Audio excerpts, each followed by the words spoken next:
আজকের গল্প বৃষ্টির রাতে ডাকবাংলোর সামনে। বর্ষার রাত, ঝুম বৃষ্টি, বজ্রপাতের আলোয় কাঁপছে আকাশ। রতন আর মিজান হাঁটছিল গ্রামের ভাঙা রাস্তা দিয়ে। সামনে পুরনো এক ডাকবাংলো, যেটাকে ঘিরে বহু ভৌতিক গল্প প্রচলিত। রতন থেমে ফিসফিস করে বলল, শুনেছিস, এখানে নাকি একসময় জমিদারের স্ত্রী আত্মহত্যা করেছিল, তাই ভূত দেখা যায়। মিজান হেসে বলল, ভূতের গল্প দিয়ে মানুষ ভয় দেখায়? আমি এসব মানি না। বৃষ্টিতে ভিজে আশ্রয়ের জন্য তারা বাংলোর ভেতরে ঢুকল। ভেতরে গুমোট অন্ধকার। হঠাৎ এক কোণে যেন ক্ষীণ আলো জ্বলে উঠল।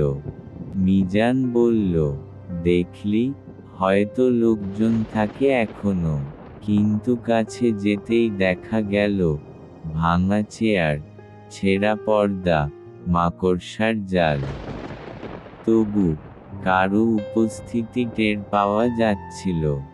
হঠাৎ বজ্রপাতের আলোয় জানালায় সাদা পোশাক পরা এক বৃদ্ধা মহিলাকে স্পষ্ট দেখা গেল। তার চোখ জ্বলজ্বল করছে, ঠোঁট কাঁপছে, যেন কোনো মন্ত্র পড়ছেন। রতনের বুক কেঁপে উঠল। মিজান কাঁপা কণ্ঠে বলল, আপনি কে? কোনো উত্তর এল না, শুধু এক অদ্ভুত হাসি ভেসে এল, গভীর, কর্কশ। এক কোণে ভাঙা দেওয়াল থেকে গড়িয়ে পড়ল একটি পুরনো ডায়েরি।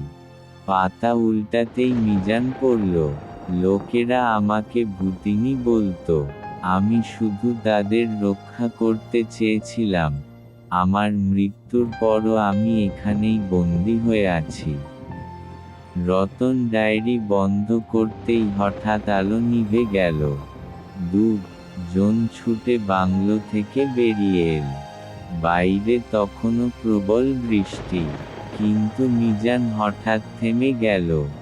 সে দেখল জানালায় বৃদ্ধা দাঁড়িয়ে আছেন, হাত নাড়িয়ে বিদায় জানাচ্ছেন। রতন পিছনে তাকালো, কিছুই নেই, শুধু ভাঙা জানালা আর অন্ধকার। কেউ বলে, তারা সত্যিই ভূত দেখেছিল।